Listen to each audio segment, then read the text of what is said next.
कुकरला डाळ भात कसा लावायचा हे पाहूया.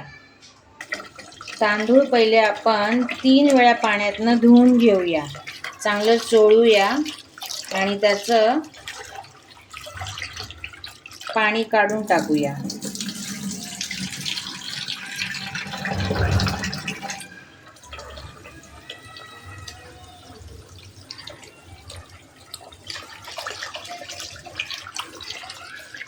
स्वच्छ तांदूळ 3 वेळा धुवून घ्यायचा पाण्याने. आता आपण 3 वेळा डाळ पाण्याखालनं धुवून घेऊ.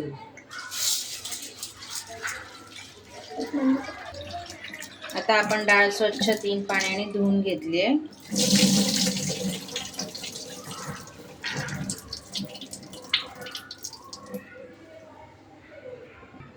आता आपण तांदळामध्ये पाणी टाकून घेऊया.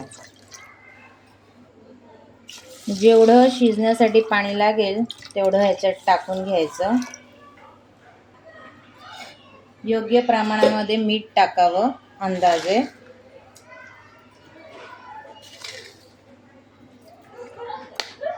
डाळीला शिजण्यापुरते पाणी टाकावे व त्यात स्वच्छ धुतलेला टोमॅटो टाकावा. त्याला झाकण ठेवावं. तांदळावरती झाकण ठेवावं व डाळीवरती पण झाकण ठेवावं.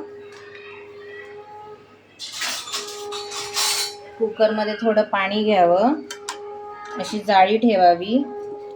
हा भाताचा कुकर व हा डाळीचा कुकर.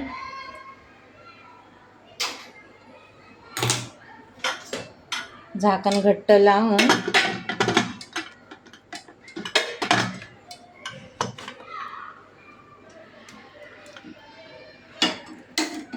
गॅस पेटवून शिजण्यासाठी ठेवावं.